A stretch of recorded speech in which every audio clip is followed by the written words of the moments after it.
nombre de visiteurs qui ont déambulé dans les allées des 24 heures pour l'emploi ce 22 février. Un événement unique, rassemblant plus de 230 entreprises et établissements de formation toute une journée à Val-de-Reuil. Là, notre intérêt pour Schneider Electric, c'est davantage la campagne alternance. On va avoir quelques besoins dans des profils techniques et là, on sait qu'il y a des écoles qui vont venir, donc c'est intéressant pour nous d'être là aujourd'hui. On a eu beaucoup de jeunes, on a eu des profils très techniques. On oriente beaucoup sur l'intérim pour les profils plutôt CDI qui cherchent davantage de ce métier-là, enfin ces postes-là. Mais ouais, on en a eu beaucoup et c'est toujours intéressant de découvrir des nouvelles personnes. Que ce soit dans le BTP, la plasturgie, la défense, la petite enfance, la grande distribution ou encore l'artisanat, les demandeurs d'emploi, étudiants et personnes en reconversion ont eu l'occasion de venir découvrir une palette de métiers permettant à tous de trouver chaussure à son pied. Au total, ce sont plus de 1300 annonces d'emploi qui étaient proposées dans divers secteurs, faisant de ce forum le premier rendez-vous des recruteurs de l'heure et l'un des plus importants de toute la Normandie. Présent localement sur toute l'agglomération effectivement du 27 et du 76. On recrute pour l'ensemble de nos clients, donc c'était juste essentiel pour nous d'être présents comme on le fait tous les ans. On recherche de nombreux talents, parce que chez nous nos intérimaires sont des talents, pour leur proposer directement des CDI intérimaires, pour pouvoir les faire monter en compétences justement. Pouvoir donner une chance à chaque candidat qui vient chercher un travail, de découvrir peut-être aussi des emplois auxquels il n'a pas pensé. Nous, on est capable de former, d'accompagner aussi des gens, même s'ils ne sont pas du métier.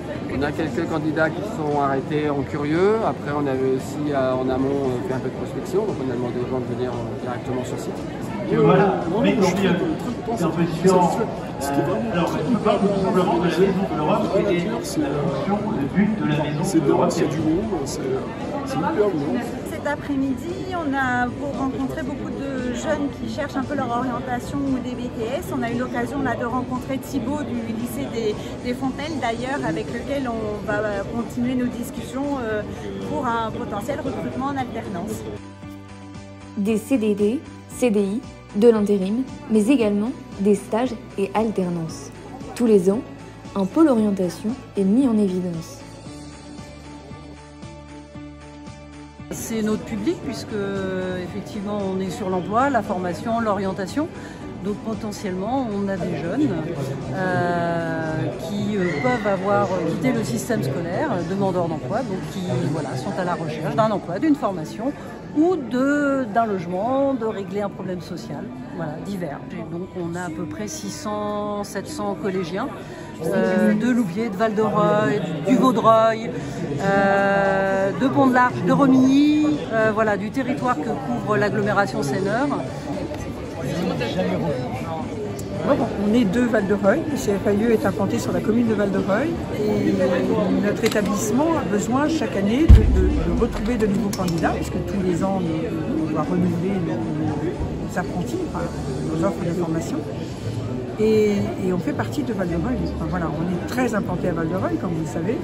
Là, on est en train de s'agrandir, on va avoir de nouveaux locaux, on va tourner plus encore sur l'extérieur de façon à être mieux connu.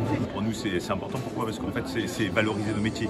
Donc, on le dit, nous, on ne va pas vers des métiers qu'on ne connaît pas. Donc, la question de l'orientation, c'est d'abord de faire découvrir des métiers. Donc, valoriser des métiers, valoriser le CFA, c'est une chose, valoriser Val-de-Reuil, c'en est encore une autre.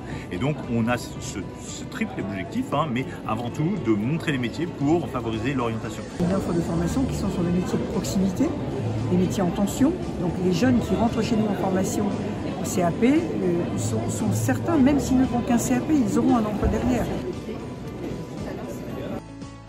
Les 24 heures pour l'emploi ont permis à des milliers de personnes du département et d'ailleurs de répondre à leurs besoins divers et de se positionner sur l'une des offres qui sont encore disponibles en nombre extrêmement limité sur notre site internet.